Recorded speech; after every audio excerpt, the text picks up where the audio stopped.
Buya, saya penanya, bagaimana hukumnya acara 4 dan 7 bulan pada ibu hamil? Apa ada acara tersebut di zamannya Nabi Muhammad SAW? Terima kasih Buya. Wassalamualaikum warahmatullahi wabarakatuh. Masalah 4 bulan, 7 bulan tidak pernah ada riwayat dilakukan oleh Nabi SAW. Cuman bukan berarti yang tidak pernah ada riwayat dilakukan Nabi lalu sesuatu itu jadi tidak boleh.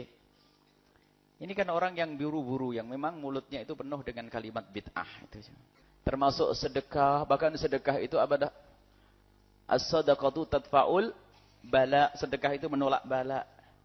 Dan Nabi sudah menjelaskan. Nah, riwayat menjelaskan tentang 4 bulan, 7 bulan ini ada. Dari Nabi dan juga dari para ulama permasalahan masalah Nabi dalam hadis sahih tentang awal khalqillah, awal penciptaan manusia itu, lihat mulai dari segumpal darah, segumpal daging sampai umur 40 hari kali 3 ditiupkan roh. 40 hari kali 3 itu berapa sih? Berapa bulan? Ngitung duit pinter, ngitung gini nggak bisa, Bu. Berapa bulan? Itu. Ya karena tidak punya mobil, bisanya makan, beli kumpulan, biar didoain juga. Boleh gak? Enak bener bid'ah-bid'ahan itu.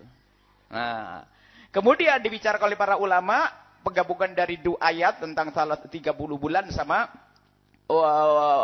tentang wafisaluh fi masalah aqallul hamli. Harus malam bahas masalah aqallul hamli itu 6 bulan. Jadi paling sedikit yang kandungan 6 jadi begitu tuh. Jadi syukuran alhamdulillah. Sehingga makanya kalau ada bayi itu lahir setelah umur 6 bulan, itu sebagian ulama seperti Imam Romli mengatakan diperlakukan seperti orang dewasa karena sempurna. Sudah ada bentuknya dan seterusnya. Bid'ah lagi. Yani, memang Nabi jangan dikit-dikit Nabi tidak melakukan. Kita harus memperbaharui syukur terus dikit-dikit syukur. Orang habis makan enak, lega, ngasih duit orang 100.000. Nabi tidak pernah melakukan. Nabi tidak pernah melakukan. Astaghfirullahaladzim. Nah ini hancur kacau nih. Hidup bukan untuk itu. Kita perlu memahami bagaimana ulama. Tapi itu di Hindu Buddha.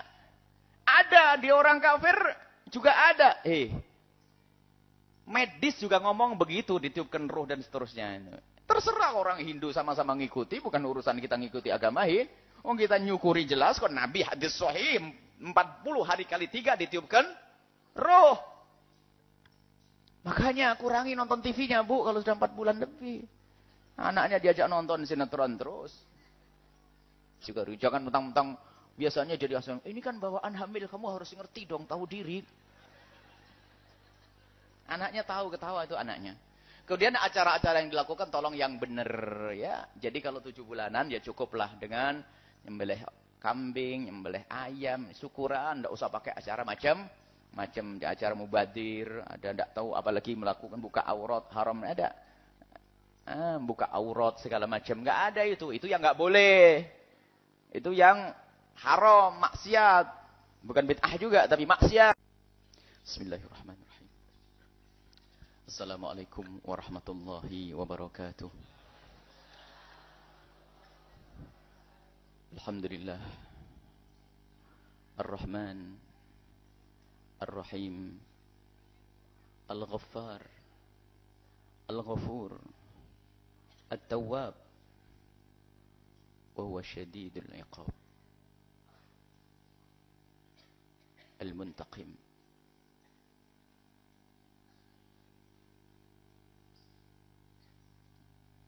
As-Sami' Al-Basir wa huwa ala kulli syai'in qadir.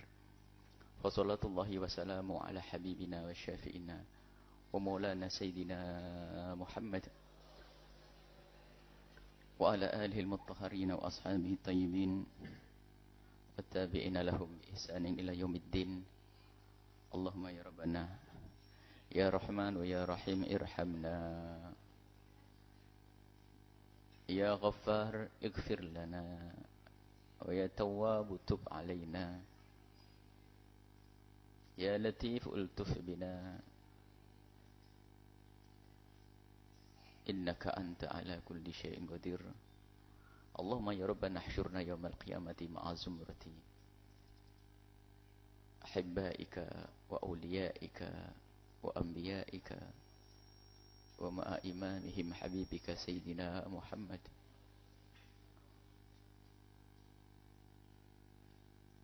اللهم يا ربنا ارزقنا توبة قبل الموت وشهادة عند الموت والجنة بعد الموت. أما بعد, kami cintai yang kami muliakan para pecinta-pecinta Nabi Sallallahu Alaihi Wasallam, prasangka baik yang semoga benar. Karena pagi ini adalah majelis hadis, kita akan membaca kalimat-kalimat yang pernah diucapkan oleh Rasulullah Sallallahu Alaihi Wasallam. Kita akan membaca kalimat-kalimat yang pernah keluar dari lidah mulia Nabi Sallallahu Alaihi Wasallam. Para kekasih-kekasih Allah, pecinta-pecinta Nabi, di saat mereka membaca hadis Nabi mereka dengan penuh adab dan tata krama, itulah yang mengundang keberkahan dan akan menjadikan orang tersebut mudah untuk faham karena pemahaman dari Allah. Sehingga adab di dalam menuntut ilmu di saat membaca hadis Nabi Sallallahu Alaihi Wasallam. Imam Malik rahimahullahu taala tidak akan membaca hadis kecuali dalam keadaan punya wudu bersuci. Imam Muhammad Al-Bakir juga demikian. Tidak akan membaca hadis kecuali dalam keadaan punya wudu.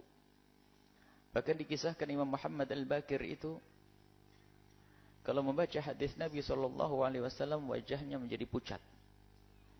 Seolah-olah di hadapannya adalah Rasulullah SAW. Hadir.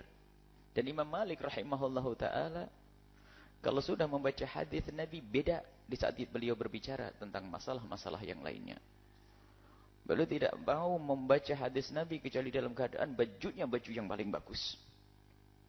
Minyak yang paling wangi. Kursinya ditinggikan melirik ke kubur Nabi SAW, lalu bacakan hadis Nabi seolah-olah beliau melihat Rasulullah SAW.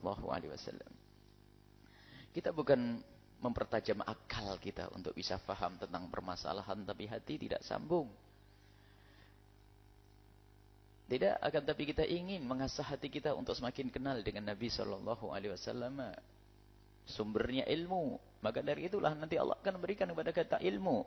Kuncinya adalah mahabbah. Pintunya adalah sambung hati dengan Nabi. Maka Allah akan berikan ilmu melalui Nabi Sallallahu Alaihi Wasallam. Begitu sebaliknya yang tidak punya pengagungan, penghormatan dan cinta kepada Nabi, biarpun dia menghafal Kutubus Sittah, kitab hadis yang 6 itu, maka dia pun tidak akan dekat dengan Nabi Sallallahu Alaihi Wasallam. Tidak akan mendapatkan apa-apa. Karena apa? Hatinya belum sambung kepada Rasulullah Sallallahu Alaihi Wasallam. Maka kita berbaharui niat lagi. Di majelis hadis betul-betul kita benahi hati kita dengan Rasulullah, dengan Rasulullah, dengan Rasulullah. Kita belajar ini langsung dengan Nabi Sallallahu Alaihi Wasallam. Seolah-olah Nabi melihat kita, seolah-olah Nabi menyaksikan kita. Harus itu yang kita rasakan. Bahkan sebagian begitu berhati-hatinya, kalau sudah membaca hadis Nabi ditinggikan suaranya. Tapi di saat mensyarah hadis, biarpun tidak semuanya seperti itu. Bahkan ada sebagian yang di saat mensyarahi lebih jelas karena apa? Takut salah paham tentang hadis. Enggak penting masalah itu. Artinya yang terpenting adalah bagaimana hati itu sadar bahwasanya kita dengan Rasul Sallallahu Alaihi Wasallam. Maka kami himbau kepada anak-anakku semuanya, atau siapapun yang ikut belajar di sini, di saat harus menyampaikan ilmu, muliakan majlis. Majlis penuh dengan kewibawaan. Karena ini majlisnya Nabi Sallallahu Alaihi Wasallam. Jangan dijadikan majlis untuk guyonan. Apalagi majlis untuk menggunjing. Apalagi majlis untuk bicarakan sesuatu yang tidak layak. Bicarakan hal yang penting. Yang menjadikan kita tambah iman, tambah dekat dengan Nabi Sallallahu Alaihi Wasallam, dengan Allah Subhanahu Wa Taala. Ini majlis. Guyonan akan memuntahkan hidayah. Guyonan akan menjadikan sebab kerasnya hati. Guyonan yang berlebihan. Orang bisa tertawa sesaat, satu dua. Nabi pun tersenyum. Para sahabat Nabi pun juga ada yang tertawa. Akan tapi bukan kita menjadikan kebiasaan kita hanya ngakak, ketawa, ketawa, ketawa. Yugatsil galab akan mengeraskan hati. Dan hati kalau keras, itu seperti batu. Tempaan kayak apapun, tidak bisa menjadikan apa-apa. Bahkan mungkin malah pecah. Menjadi mengingkari kebenaran. Menolak kebenaran hati yang keras itu. Dan juga termasuk melembutkan hati di tempat seperti ini tadi sampaikan Al-Habib Ali Al-Hamid tentang muqaddimah yang luar biasa, yaitu tentang bagaimana kita mencintai majelis ilmu, pentingnya hadir majelis ilmu, menyadari kalau ini adalah kenikmatan besar dari Allah. Berapa nilainya? Gak bisa kita nilai. Sebab yang datang ke sini ada yang meninggalkan pekerjaan mungkin bisa ratusan ribu, mungkin jutaan. Akan tapi rela hadir ke tempat ini. Mungkin ada yang sakit, memaksakan diri. Memaksakan diri. Maka tidak bisa orang melangkahkan kaki ke tempat mulia semacam ini kecuali dipilih oleh Allah. Maka sadarilah dirimu itu dipilih oleh Allah. Yang tidak merasa dirinya dipilih oleh Allah tidak akan menghargai pilihan tersebut. Sehingga kadang juga akhirnya sesaat dipilih oleh Allah karena dia tidak sadar, besok dipilih malaikat, dipilih oleh iblis pun juga mau.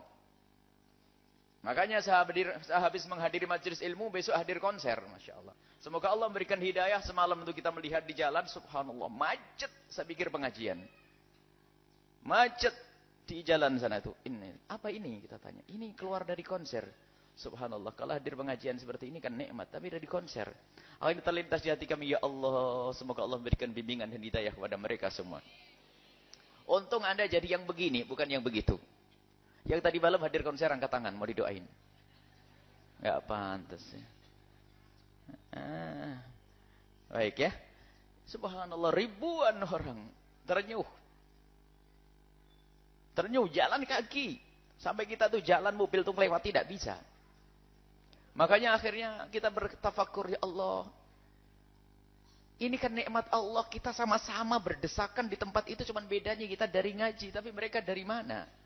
Coba kalau dibalik kita yang seperti itu kan hina jadinya.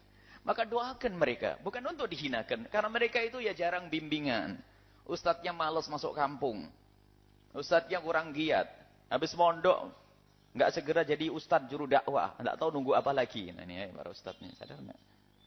Karena dia mau ngaji di kampungnya itu nggak ada yang ngajari. Makanya ada konser rame konsernya. Yang pernah mondok jadi ustadz. Ayo cepat bergabung. Nanti di Al-Bahjah mau di tempat dicas itu loh. Biar hidup. Ya. Masa musola-musola sepi. Makanya karena musolanya gak ada pengajian. Ya. Akhirnya sudah konser. Semoga Allah berikan hidayah kepada semuanya.